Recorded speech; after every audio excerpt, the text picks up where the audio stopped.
Welcome back to the Deep Dig Sports Pod. I'm your host, Drew. My other host right over there, Baby D. What's up? It's D.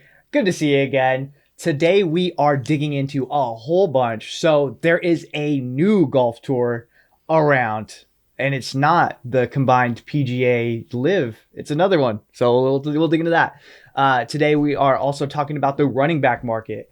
Why are guys holding out? Why are guys getting cut? And then we are also touching base on a couple of other stories. But before we get into that, go ahead and hit that like button. Go ahead and subscribe. Drop some comments on the YouTube. If you are listening on audio, feel free to drop us a 5-star rating. It really does help us out. It really pushes the content to other viewers. Man, how you feeling today? I'm like all Baby Yoda'd out. My parents got me this Baby Yoda giant shirt at the game. Got the Baby Yoda hat. Dang. I feel like I gotta watch some Star Wars today. You gonna start Andor? I've heard it's really good. It's their they put like $250 million into it. So. I've heard the storytelling is awesome. The only thing is I know how it ends. They all die. Yeah, we did watch that movie before. Yeah, they really messed up on that.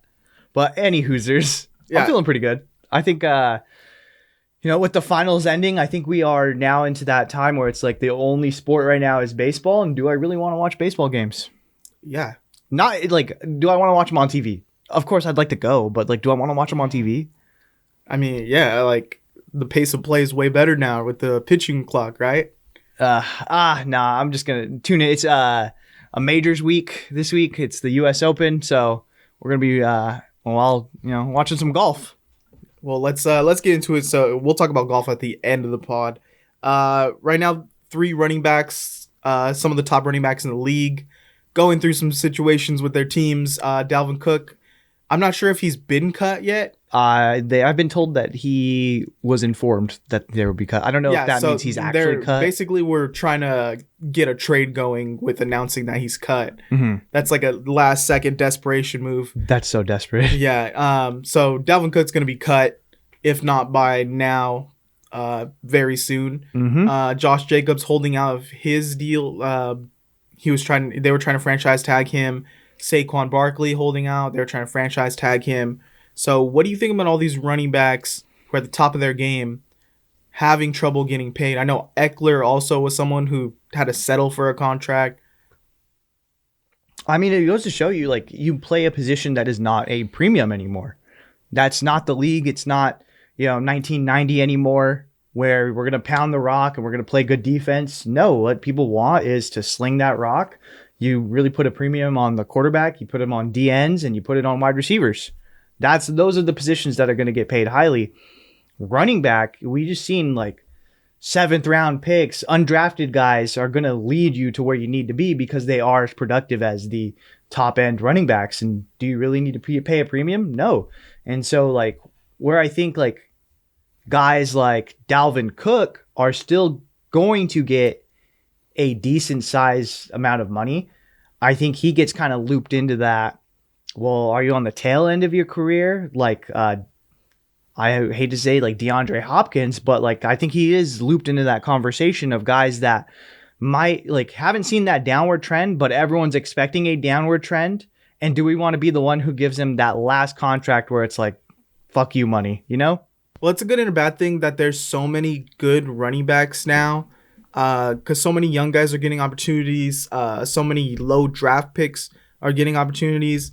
But then it's almost too many good running backs because now none of them are getting paid. You could just draft the next guy. And it almost makes me want to, if I had a client who's a running back in college, I'd want to tell them, let's switch to receiver because that's where the money's at. And even if you can just keep making a roster, you have a chance to break out and get a big payday. Whereas a running back, you play a few years and that's about it. Yeah. Well, look at guys like Christian McCaffrey who can do that, both. They play that dual threat. They're a lot more valuable than a guy like a Zeke or even, I hate to say it, I think Saquon Barkley kind of misses out because he doesn't pass block, because he doesn't want to be kind of a quote unquote team player in team's eyes.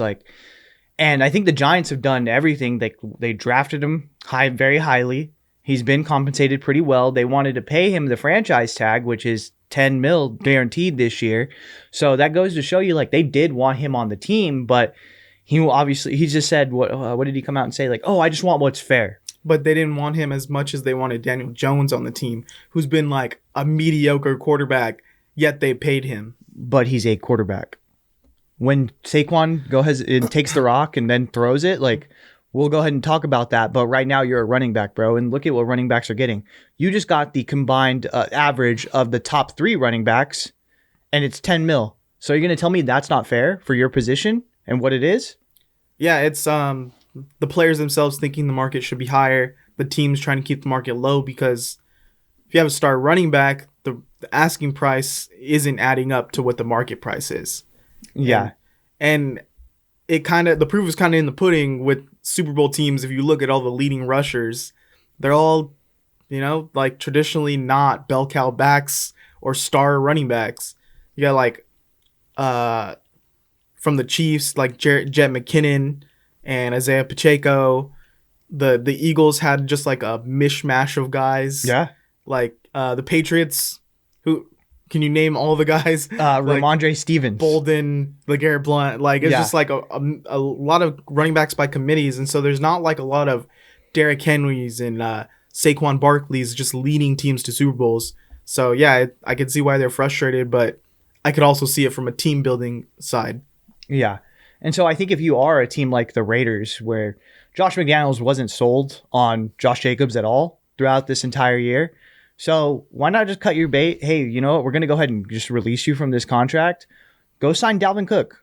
Hey, you know what? We'll give you the $10 million a year to go ahead and play with us for 1 year as a, hey, prove it deal. And if we do well, we'll go ahead and sign you to another deal. But why not cut bait and do that? Because you've already kind of ruined that relationship with Josh Jacobs anyways. And the only way he said he was coming back was if he didn't have to play hero ball.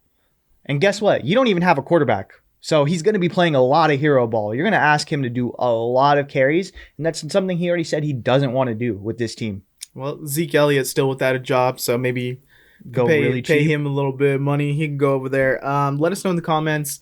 Would you pay these running backs more money? Do you think they're getting fairly compensated? Let us know.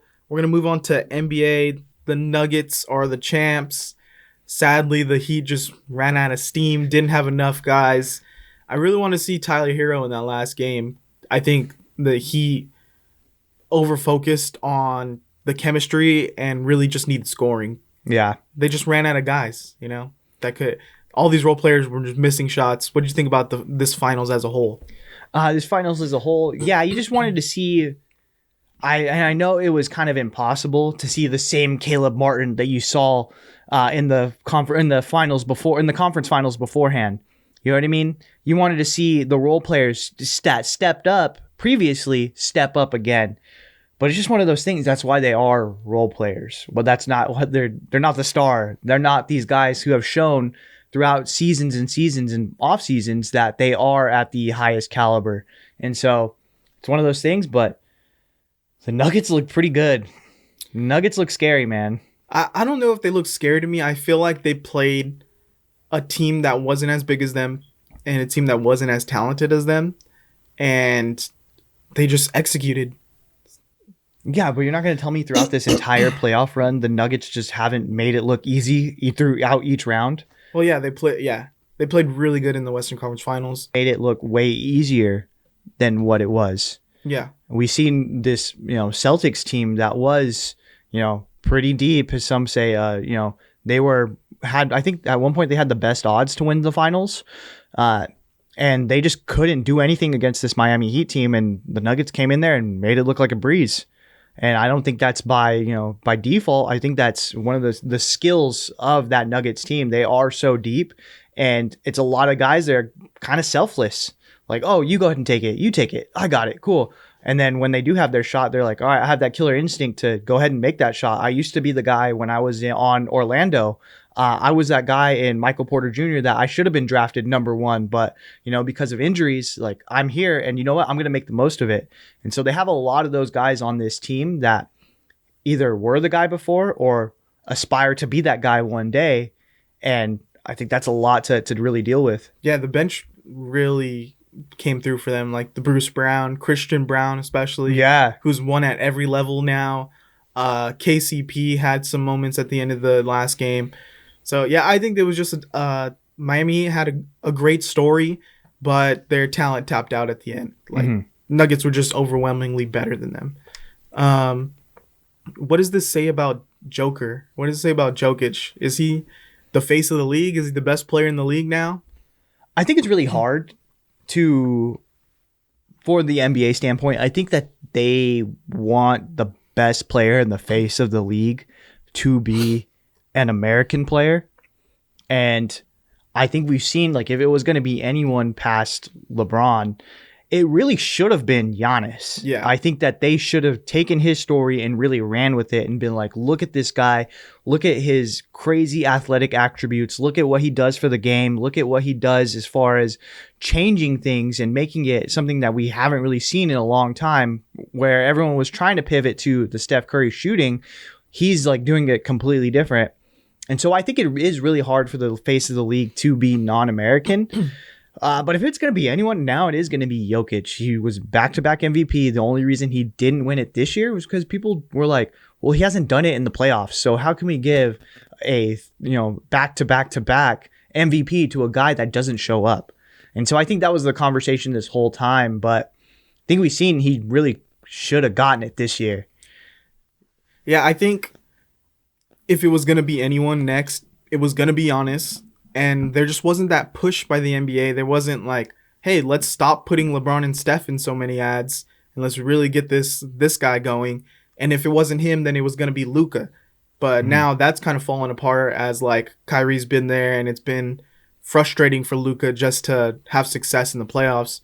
And I don't see them like putting a whole marketing thing behind Jokic. No. And I think Jokic has a good grasp to be the internet's face of the league with all the memes. And did you see him? He's standing in the corner sipping his Michelob while everyone's partying. Or he didn't know what to do with the champagne. He drank it and then he was trying to like do it and it wasn't going. So I definitely see him getting like memed to death, and that could be good for the league. That could be good for him. But also I think it's someone who doesn't give a shit about being a face. Like, everything you're seeing about him, he's saying, like, well, I want to go home. I don't want to go to the parade. Do you see why he doesn't want to go to the parade? Why? Because he has horses and they're going to race this weekend. So he's like, I got to get back. Yeah, he just wants to be at home with his bros and his horses. And he just hasn't, I don't see any drive in him to just go do a lot of marketing. Yeah. And be, like, really embrace being the face of the league. He just wants to keep winning. Yeah. And when I think the NBA's like dream would have been Jason Tatum to win this title, and Jason Tatum to really take over as like the guy, because they think he could be marketable. Yeah. And he's playing for like the Celtics team, really big. He's like the biggest fucking Kobe stan in the league. So they could have had like so much more marketing behind him. So I don't know. I think it's going to be a really weird time when LeBron and like Steph kind of retire in a few years, where it's like, okay, well, now we didn't really invest in these young guys.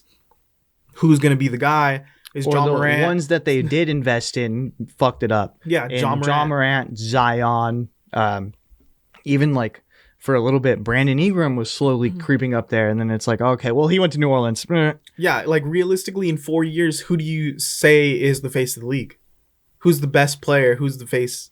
I think it's just going to be a toss-up between Jokic and Giannis. And so we'll Luka. see.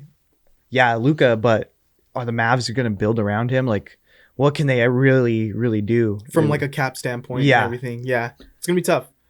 Well, you guys let us know in the comments. Who do you think is the face of the league now? Who do you think could be the face of the league in the future? Let us know. One last thing we got for today. Tiger Woods has formed his teams for the TGL. You want to break down a little bit about what this league's going to be? What can we expect? Yeah, so it seems... All right. So it's Tiger Woods and Rory McIlroy. They're launching a new indoor golfing league. And so the TGL is going to be those two. It's going to be 6 teams with 3 PGA Tour players each in an 18-hole golf match every Monday. So each match is going to have a 2-hour time limit, and it's going to be indoors, actually. And the golfers are essentially going to hit the long distance shots into a simulator about the size of an IMAX screen. And then afterwards, they're going to move the short game into a chipping area and bunker shots for putting. As of right now, some of the golfers that are linked to the TGL are Tiger Woods, Rory McIlroy, Jon Rahm, Justin Thomas, Colin Morikawa, Matt Fitzpatrick, Xander Schauffele, and Max Homa. One thing they're going to play, they're actually going to start it's going to be a 15-week run from January to April, and they think this is the perfect timing because it's only going to be competing against the NBA and the NHL regular season. And they said that they put it on Monday nights because people are already programmed to have like Monday nights because Monday Night Football. So they think that's going to transition over into golf. So yeah. I know I just dropped a lot on you. And it's only a 2-hour. It's only a 2-hour event. So it's not going to be like a whole weekend of golf, or it's not going to be like a baseball game. And I just want to shout out really quick Joe Pompliano for kind of compiling all of this information on why he thinks the league could be successful. Go and follow him on Twitter. He's really good. But yeah, like, are you excited about this? Like, I'm pretty hyped for this league to come out already. I think it's going to be different. And so I think once it does launch, I think they're going to have to work some kinks out here and there because I'm excited to see like how it goes, how many teams are actually going to compete in each match. Is it just a one team versus one team? And that why it's only going to be 2 hours. It's going to be like 3 teams at a time. I know they've already announced some of the golfers, but I seen on their website, they have about like 7 slots that are still coming soon.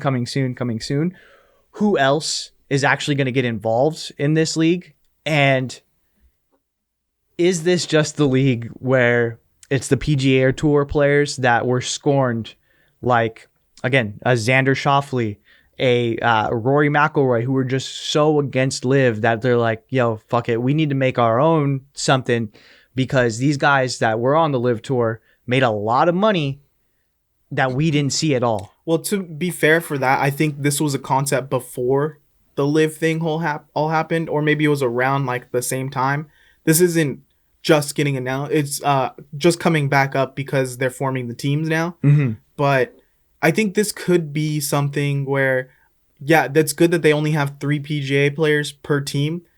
Hopefully there's some other up-and-coming guys that can get on each team, really make a name for themselves, build their brand and before they join the tour. Yeah. So more money for them, more money for more golfers.